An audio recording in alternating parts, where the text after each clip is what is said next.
All right, so my goal in this video is going to be to show with my own birth chart how I go about doing a transit reading at this time in my astrology career, which is something that for money, I am just beginning, but doing for people, I would be coming up on my 18th year doing astrology things for people and for myself. I was an avid self-studier with astrology and learned most everything from books, and then eventually came up with a method. And since then, I've taken some classes that I found to be beneficial that I can recommend to people if they're interested. But eventually, you come up with your own way and your own way of kind of interpreting everything. So I began when I was 20 in about, I guess it was 2006. So throughout my lifetime, I've kept little notations in journals because I eventually wanted to write an astrology book myself. But the more that I get older and the more that I go through life, the less I feel like doing things like that because I feel like it's already been done. So I'm just here to exist and do the best that I can as my being. It doesn't mean I don't put forth effort. It means the opposite, that I just be myself. So one of the things that you can do, obviously, with astrology is predict the times. You can predict events in your life. You can predict things that are going to happen. It helps that I have premonition dreams as well. So that kind of combination and other gifts that allow me to discern things that are going on, such as like World War. I predicted that in December of 2019 because not only could it be seen in the goings on of the world, but also in the astrology. And unfortunately, I was with the wrong partner in that time who believed that chaos was the best way to change the world, and I believed peace was. So that contributed to me being crippled by him only a short time later. Now, as far as the chart of the moment in December of 2019, that's something that people can go back and do for themselves. For me, it already happened. I already predicted everything that I just watched happen, and had to sit back like watching a bad train wreck and hope that eventually human beings or anything would pick up on it and we could do our best to change and make the best of the mess that just got created that I was trying to warn of. All of that aside, I'm going to use this video to show you as an example the way that I go about doing a chart reading for somebody by using their transits, as if I was another person. Something that I've been well gifted in is the ability to use discernment for myself as a tool of self-growth, whether it be by writing or something else. I can write down things I'm going through and then look back upon them, and usually will have insight as to what needs to happen for the future for myself to help myself in situations, along with lots of shamanic gifts and psychic gifts and dreams that happen. Astrology I like as a tool to help you grow because it's something that is very real. There are good and bad traits of every sign, and treats, I love treats, good and bad traits of every sign and every planet. So it's really basic. I liked astrology, I've always told people, because it says this is why you're amazing and this is why you suck. And what better tool to grow than to have something point out without any type of care for who you are as a person than astrology. It's like, this is the negative side of it. So you can take that and change and do better, or you can just stay that low version of yourself. So I always loved it as a self-help tool. And one of my teachers throughout time, I loved the way that he described the chart versus the planets and the signs. Christopher Penczak always said that the chart is like the stage. So the house is the stage, the planet is the actor, and the sign is the role.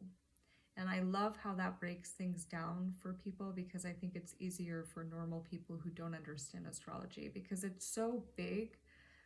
It's a big thing to look at as a whole picture. So you have to be able to compartmentalize, have a good understanding of self. And that's why starting out with a reading more than likely you're not going to get a transit reading. You would start with a birth chart reading, which could help you understand yourself. And then once you have mastered yourself, or if you already have a good understanding of yourself, then you can look at things like transits going on, chart of the moment, and other types of astrology. It's really beneficial for families and communication, because it can help you understand a family member that maybe before you didn't understand how they communicated or why they reacted emotionally the way that they did. And then you can understand a little bit easier through their birth chart. Same with friendships or relationships. I like it for marriage partners because it's a great tool to help them communicate better and effectively. And I love seeing people have a positive, beneficial home relationship, because that's the only place that you get to control the kind of peace that you have. If you are going to have a partner in your life, make them be your partner. Don't make them your enemy. The world is filled with chaos, so make sure your home is your safe place as much as you can. Now, for my chart of the moment right now, or the transits that are going on. So that means the placement of the planets and the asteroids in regards to my chart. This is sidereal astrology, which is slightly different than Vedic astrology. Vedic astrology, this sounds a little bit weird, but it's the place the stars were when you were born. So in Vedic astrology, I'm a Pisces sun with a Scorpio moon and a Sagittarius ascendant. But this is sidereal astrology, so the dates are set a little bit differently, and the dates that are set are the ones that have to do with your sun sign and other signs like that. So in sidereal astrology, I'm an Aries sun with a Sagittarius moon and a Capricorn ascendant. So this is the chart for the sidereal astrology, or what is known as Western astrology, which is going to look like this instead of the rectangle that the Vedic astrology chart looks like. I like Vedic astrology too, but I read sidereal astrology for now. I can look at a Vedic chart and see quite a lot because of my understanding of sidereal, because nothing changes as far as the planets and the houses and the connections. The only thing that changes is the layout and the signs, but you can usually see them, and if you have them side by side, you have an understanding of what they are, what they indicate, and what they mean. So for this chart, my birth chart, March 30th, 1986, 1:24 a.m., and location is important too. So I was born in a place called Rockport in the USA, in Maine, the East Coast, close to Canada. The first thing that I looked at is that we have a lot of planets right now in Sagittarius. So we have the Sun, Mars, and Ceres. Ceres is going to be that asteroid that indicates mothering, mother figure. It can be seen as the maternal role, and Mars is going to be usually, it's your drive, your power, your sexual nature, which can also transfer to creative nature. And then Sun, which is luminary, so it's going to be where there is light, what is brought to light, how you're seeing other people seeing into your life. And in Sagittarius, that is always the philosopher, the higher learning, the traveler, the one that wants to seek and know and learn everything. So the perpetual studier, I call it, because I have Saturn and Moon conjunct in Sagittarius, which means that I like to learn as much as I can. And it gives me balanced emotions, or the ability to have balanced emotions, which is why when I have conversations with people or partners, if I was with somebody who knew themselves, I would probably already be in a committed partnership that was beneficial for both of us, because we would have the ability to be mature enough to communicate who we were as people and then be able to have a really beneficial relationship. So Saturn conjunct the Moon in Sagittarius it's in my 11th house of groups and friends. So, unfortunately, it's made me pretty misunderstood by quite a lot of my groups and friends because arguably I haven't found the right ones, or it's also possible that I just don't need many. My ideal connection was going to be my partnership. That was going to be what I thought as most important in my life because it's a chosen connection, a chosen relationship, and the person you share your home with. So for me, that was going to be the most important and valuable relationship that I had in my life. Um, and until then, my relationship with my connection and understanding to the highest of all beings will be the most important relationship, and through my relationship with myself and how I go about my life as well. So, this will be Saturn conjunct my moon. I also have it conjunct Juno, which is going to be considered the asteroid of marriage and partnership, which indicates that in my life there is a potential for meeting my life partner through groups and friends. Now, that hasn't really happened so far for me, so I can't speak on that. And it is important to note that in my 12th house, I have Mars and Neptune conjunct my ascendant.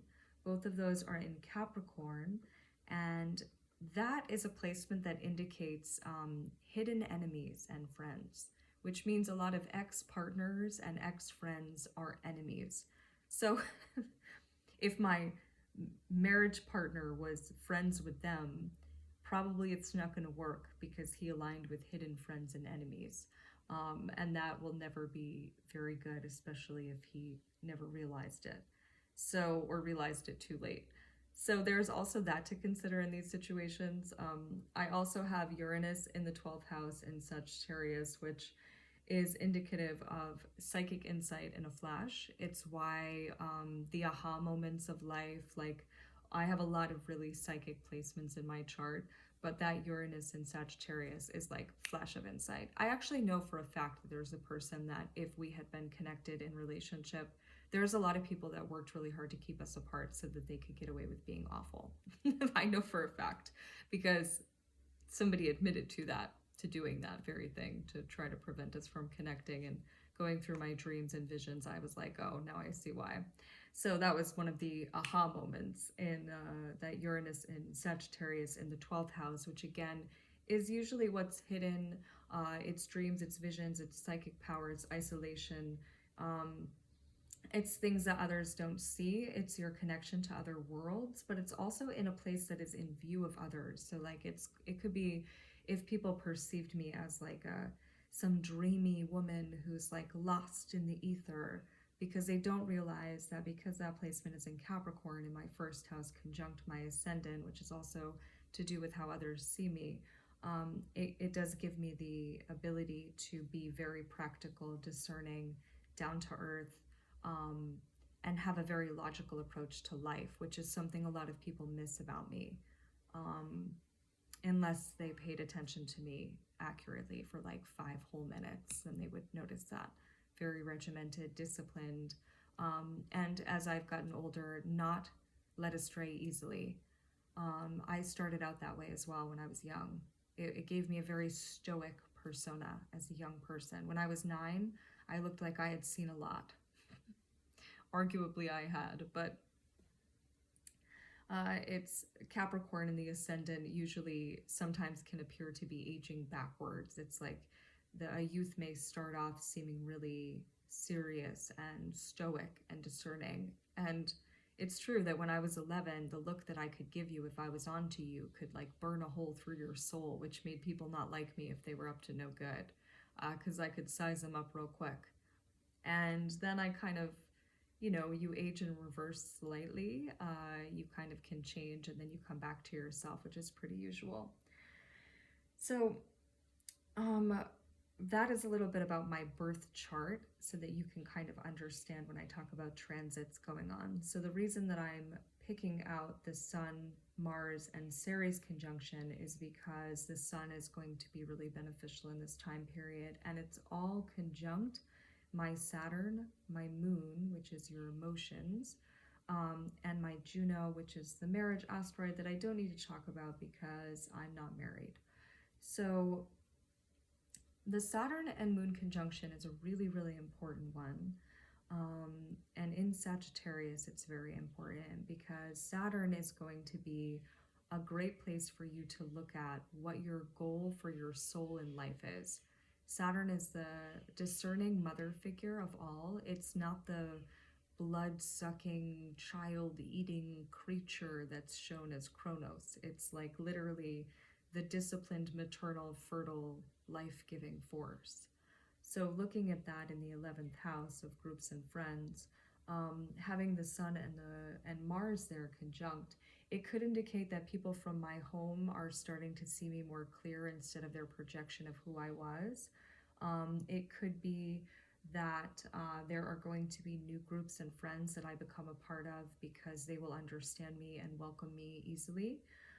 So I may find that group of friends that I need, community that I need to be in life and to try to be on the earth again. Because through this experience of being crippled by my ex in a time period that would have been really beautiful for me in growth and in achieving and in life, that it would have been a really, really beautiful time for me to share my gifts with the world had I been in the right place with the right partner.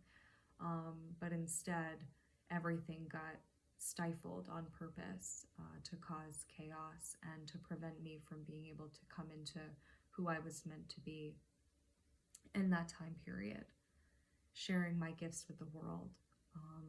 You know, being a healer, being an herbalist, being an astrologer, being a dancer, being a singer, being a hard worker. You know, I could have traveled my country and made a lot of money and purchased my land. I could have my earthship. I could be traveling and singing sacred sites awake the way that I was meant to. You know, I could be having my business, but having it be more successful because I would have been able to be a more active participant in it. To have not had any limitations with my body so that I could have made enough money through waitressing, which I was happy to do. And everywhere in my country needed waitresses during the pandemic. I could have made a lot of money doing that in that time period because I could have just worked really hard and saved a lot of money so that I could have actually bettered my life and my future. But I was crippled by a man on purpose to prevent me from being able to have a good life, from being able to have love, from being able to have career. So that's pretty major, and it can also be seen in my birth chart and transits as well. So having all of these things conjunct in the 11th house does indicate that I will end up being in a place where I can find that sense of belonging and where I'm meant to be. If you go into the first house, I still have Pluto, which is transiting my first house, which they say can make it seem like your appearance has changed.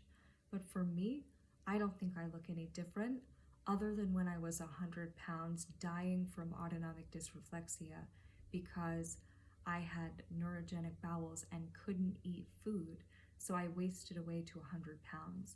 Then I understand that when I was really dark tan and had my eyes lined, people didn't recognize me when I took my ex's daughter on walks or to the beach or things like that with my ambulatory spinal cord injury. But I don't see a different woman when I see myself, but they do say that sometimes it can make your appearance seem different. If it's in regards to losing my baby fat because I'm almost 38, so now you can actually see the cheekbones that I've always had, maybe. But other than that, it's because I don't get the injections or the fillers or anything, so I'm aging. If that's the change of appearance, perhaps. Pluto is going to be that force that is kind of, I have it, our generation, my generation has it in Scorpio. So that's why we're the generation that's saying no more. We're not going to be okay with random wars killing off innocent people anywhere in the world. We're like a generation of change, of human rights, of going to the depths of everything because we're Pluto and Scorpio. So we're seeing the full picture and we're saying, wait a minute, we walk the earth. We don't like this and we're not going to stand for it. That's why people that are in other countries, a lot of the Middle Eastern countries, there's a lot of younger rulers that are able to use their voice because of their culture. And that's why it was important for us to be able to be united.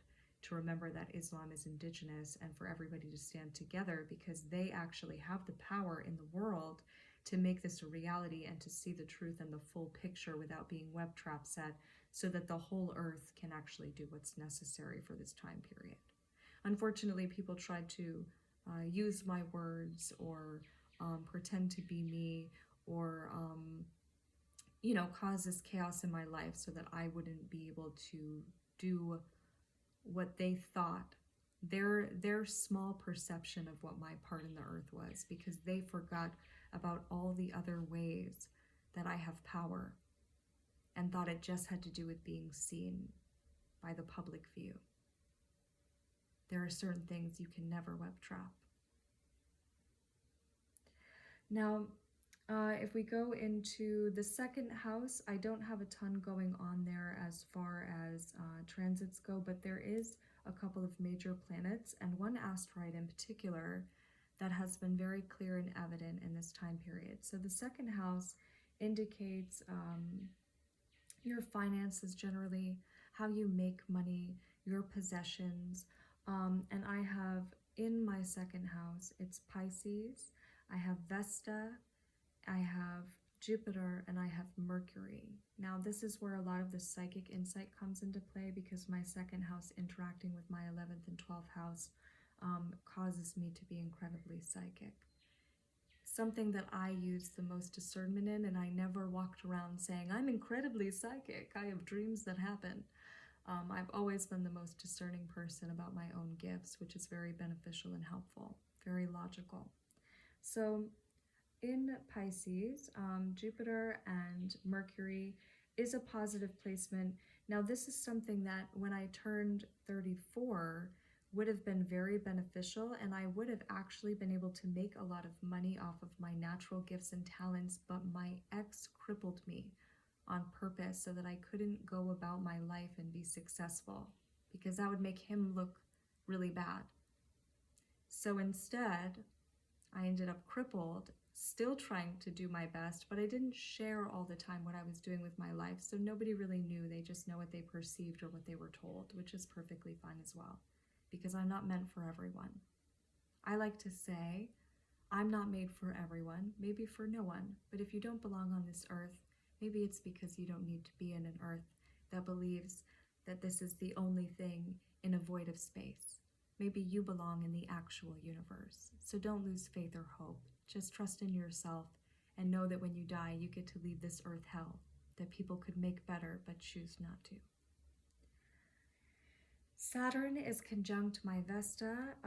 That is the transit, Saturn in Pisces. This is going to be a generation of children born with psychic ability, with psychic gifts, and with the ability to discern that there is more in the universe than what people say.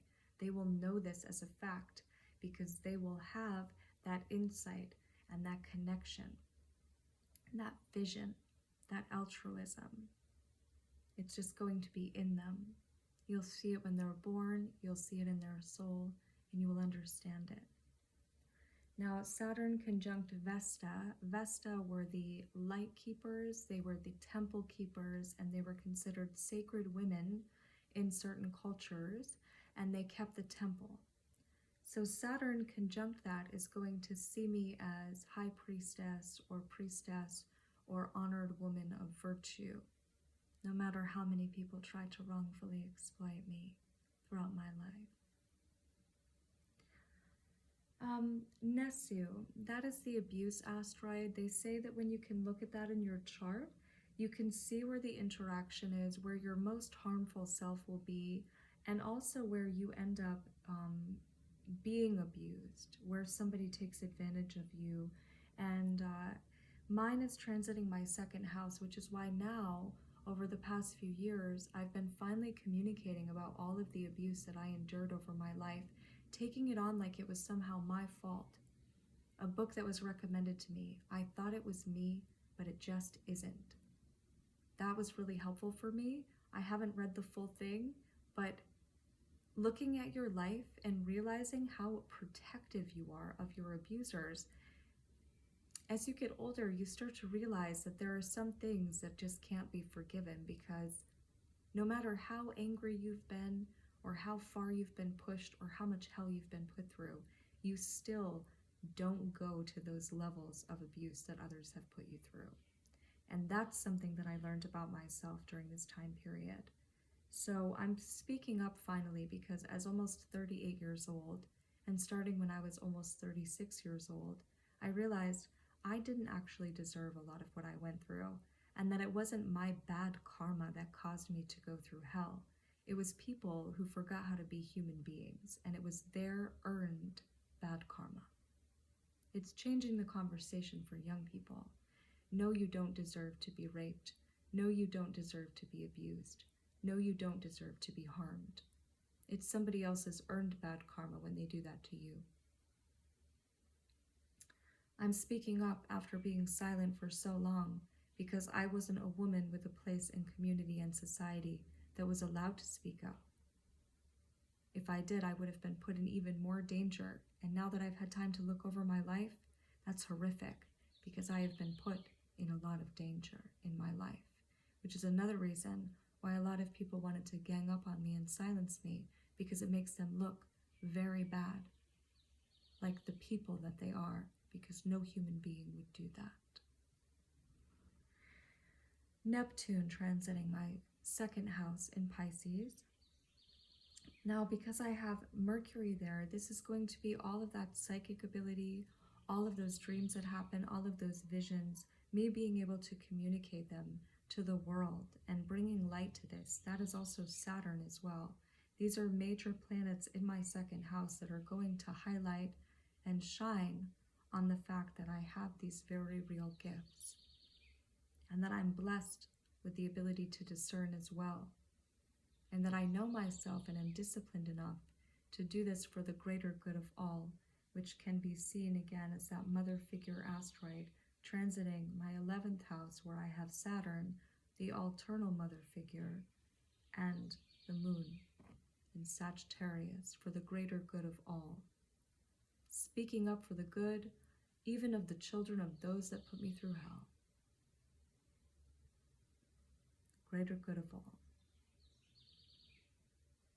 Even those that sought retaliation and sought to harm me because they perceive things that happened to them as my fault. Chiron, this is a very beneficial one. This is the wounded healer. This is what they say you have to go through in life so that you can actually help heal others. When I was 34, before I was crippled, I was receiving a lot of beautiful messages from the Great Spirit Incarnate, March 5th of 2020, and I wrote about them, and I knew that this was going to be a time where I needed to be heard for what I had to say, and that what I needed to share would be valid. But unfortunately, a jealous individual involved in one of the groups that I was a part of silenced me and didn't want me to be heard because it made her feel threatened. And then I was crippled, and then I was silenced by many people. But now I'm speaking up for even more injustice, because now, arguably, I've seen it all. So I'm speaking up for the world.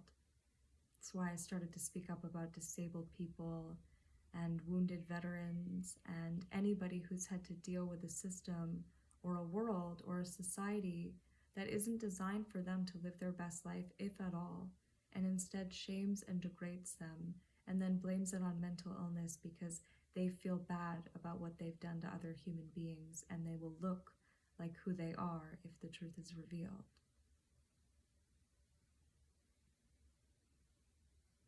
Chiron transiting my sun is literally in the third house of communication in Aries. So it's me communicating again about all of the things that I've been through and then helping others through what I've lived through, what I've learned as an herbalist and a movement therapist and an artist and a dancer, and utilizing all of my gifts and talents and bringing them to light so that I can help heal people with my natural gifts, and also the hard work that I've put in to educating myself or to becoming certified in areas that I know will be beneficial to the world.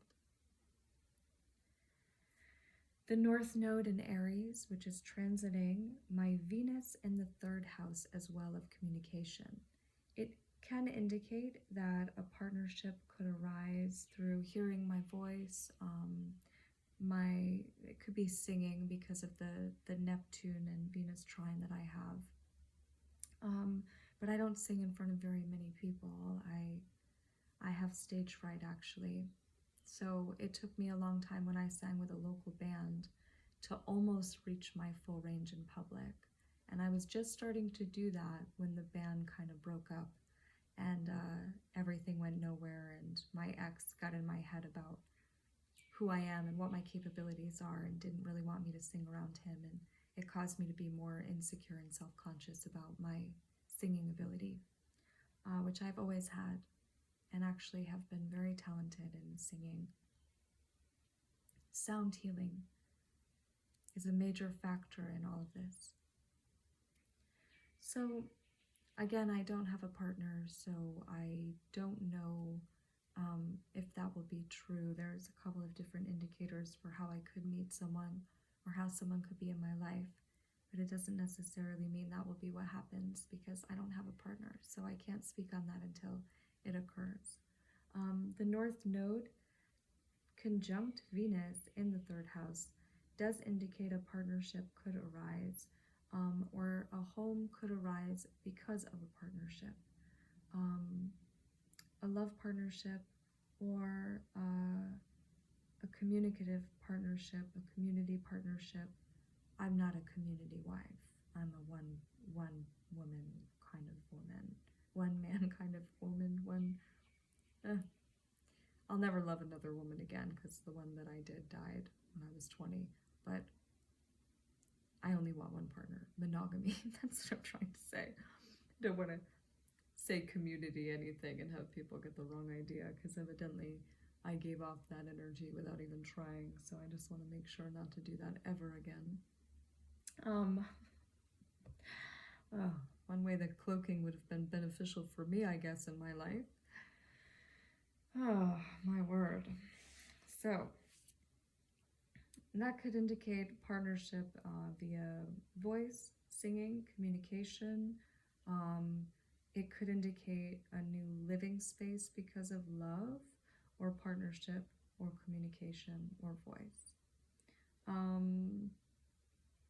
It also is indicative of the transiting. What happened to me is that North Node was transiting my fourth house of home around the time I became crippled, with Uranus transiting my fourth house of home.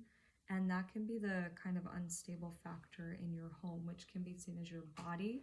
It can also be seen as your physical home. So like my parents' home sold, my grandparents' farm sold, my grandmother and my step-grandfather, because she moved my dad up here from the south, or up to Maine from the south. So those factors are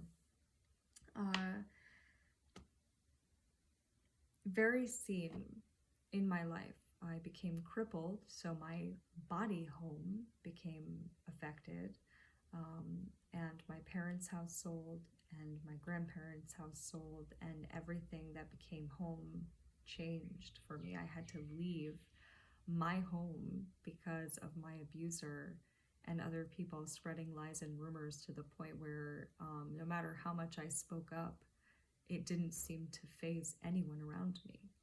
It had the opposite effect. It repelled them.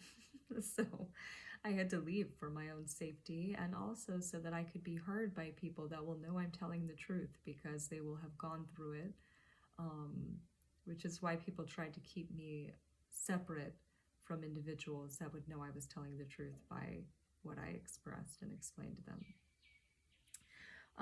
Jupiter transiting my fourth house. My fourth house is in Taurus, so that again, stability, home, structure, and Jupiter is considered a lucky planet, but it also shines great light into what is good and what is bad. It's the magnetic force. It's what was keeping our solar system and our Earth connected to the solar system we're a part of. And Jupiter is a major factor. It's a very large planet, and it has a lot of beneficial qualities, but it can also bring to light the things that are not beneficial in your life. So for me, it was continuing to shine a light in the fact that the place that I was, my home, my community, while the land was there for me, the people were not. And that I needed to see that in a really harsh way, because I just loved the land so much. I loved home so much. I never wanted to leave. And that planet was like, but look at what they are doing to you. Like, look at how much harm you've been put through in your life, and now that you're crippled. And it was really showing me that no matter how much I loved the land, and no matter how much I wanted people to understand what I was saying, so that, you know, they could have a better future too and avoid hardship and pain via like war, you know, it didn't seem to matter how much I spoke up. They didn't want to hear it. So really seeing what my home was like, and then understanding it, and no matter how hard it was leaving, I left with a walker and a spinal cord injury in 90-degree Fahrenheit weather, and left that way for 12 hours and slept on sidewalks until I got to a plane station where I could leave. First a bus station and then a plane station. It was not a good experience. It was not easy. Uranus in the 4th house and Taurus, again, that's what I just expressed. So when that's transiting, it can cause complete upheaval of home, your body home, your physical home. And as I just described, that's exactly what it did. And then I have Moon right now, so my inner emotions surrounding that, which is why this has been so hard for me to really realize deep down how few people actually cared about who I was as a person and who I am. They were so caught up in their projections that no one even got to know who I am. It's hard to realize, but now I'm realizing it and sort of trying to adjust to what my life is going to be now. And a beneficial thing you can do for transits is if somebody had questions like, oh my God, well, what does that mean for my future, right? What does it mean that my body is crippled and I just had to leave my home and nothing was stable, and no relationship or community that I thought I was a part of is there for me? What do I do, right? So that would be a normal question for someone.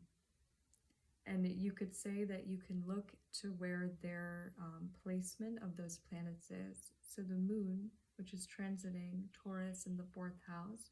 So you can look to where the moon is going to be in the chart, which is, for me, in the 11th house of groups and friends, in Sagittarius, conjunct Saturn. So that also was indicative because of the other conjunctions of finding new groups and friends. It's essentially having such faith and trust in yourself and in your faith that you will be guided to where you need to be, no matter how hard. But the hardest thing that I had to do, I just went through and did, alone with only the highest of beings by my side. That gives you a lot of strength in who you are as an individual. And no matter how many new people you meet that might treat you the same way that the people you just were around your whole life did, it won't affect you in the same way as people that had a chance to know you and didn't. So the answer to someone asking that would be to use discernment and new connections and partnerships, to trust in your insight and vision because of how psychic I am. So if I was talking to another individual, I would know that they know their abilities. It's not like, oh, trust your instincts and just set somebody free who's ignorant to their psychic abilities. It's like somebody with this chart knows what that means, because we have dreams that happen, and because we can predict future events so accurately that it's disturbing to many individuals. So I will trust my path and I will keep moving forward and believing in the highest of all beings in existence and be unworried if people on the earth don't catch up in time, because I know that I won't have to come back here. Vesta transiting my 7th house and the asteroid Pallas that is there. That is actually in the 6th house in Cancer. So it makes sense. Pallas, I just had to re-Google it really quickly because it's an asteroid that I am familiar with but was unfamiliar with the archetype. It's the god of war. So it makes sense that it's in my 6th house, the house of service, and that it's in the sign of Cancer, which indicates the maternal figure, the moon, changing of the tides. And it makes sense why I would understand war. And Vesta, which is bringing to light that. So the reason I was so angry when I was home is because I was trying to help people prevent World War III. So that actually makes a lot of sense. 8th house in Virgo, I have transiting Lilith and Juno. So that is Juno, the marriage asteroid, and Lilith, what is seen as the witchy woman. These two transiting Ceres, which is the maternal figure asteroid, I believe is not only the resurgence for myself of the combination of those energies, meaning we can be that sensual, sexual woman who is also a marriage partner and a mother figure without it threatening society or anyone else. And we can do that in a way that's going to be safe and beneficial in our lives, in our homes, and in our community. I wanted to be those 3 things in my home safely with my loving spouse and no one else. But I didn't have the luxury of having that in my life yet. So until then, I will see God as my husband, and I will continue to keep myself safe and protected, being myself. I believe this is the resurgence of women claiming their power, but in a way that's going to be safe and never to silence another woman just because other women feel threatened.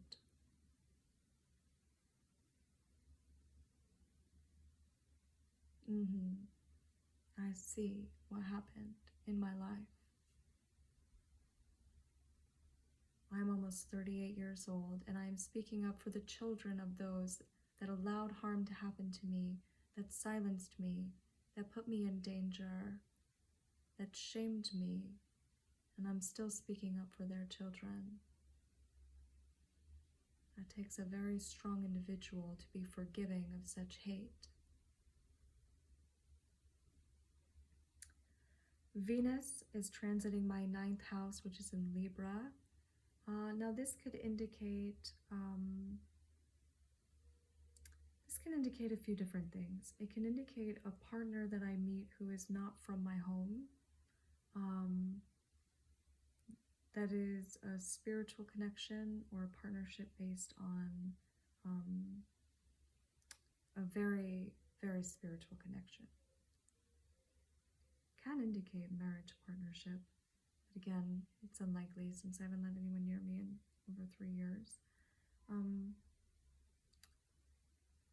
It can also indicate that I continue to see God as my spouse while I continue to be in a different country. The 9th house can indicate travel in that way, and further my education and spiritual pursuits. I've always been a very spiritually aligned woman, and I didn't follow one specific religion, but I had my own discipline about the way that I went about it while being accepting of everyone's faith and the way that they chose to access their religion.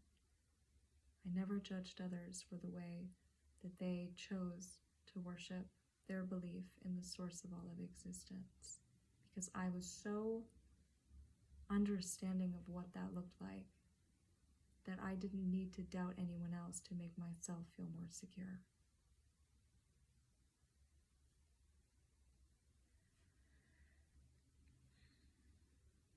Once again, we have that Pallas asteroid that is transiting my 9th house. So it could indicate that in this potential world war scenario, partnership could come from that. It could be romantic partnership, but it also could just be partnership. Um, that is to help prevent warfare so that more people can be safe and have love on this earth, which is the most important value, connection, partnership, discernment, mediation, Mahdi, mediator of the world, not ruler of the world. Make sure you know, so people don't feel threatened by who I am and get it wrong. Now that essentially summarizes in about 45 minutes what a transit reading could look like. With me, obviously, you can factor in another 15 minutes for questions that people may have. No reading is going to go that smoothly if you're reading another human being. If you want information about how to get a reading from me or how to learn about astrology, you can contact me. My website is www.triplegoddessarts.com. I can also be found on YouTube. Catherine Lily May Harris is my full name. I'm on Instagram at Catherine Lily May. I have an Etsy site, and I'm just now beginning to blog. It's kind of a new thing for me. I'm not of an age where I understand technology, so it's not my thing. But I'm trying to balance how to go about my life. My website has an outline of the many things that I offer, all online only, and they are halal, so there is no question about anything. Feel free to visit any of my pages, my YouTube, or my website, where I discuss a multitude of things that I've been through in my life, including the hard things that I have been through that I'm finally speaking up about to try to create a better world, which means educating people on how to keep their loved ones safe so they don't have to go through the horrors that I have. Simultaneously trying to reason with people that have put me through those horrors by seeing that it was really awful for them to do that and that they should change, implement change, and educate people on how to not be like they were to me. Have a great day.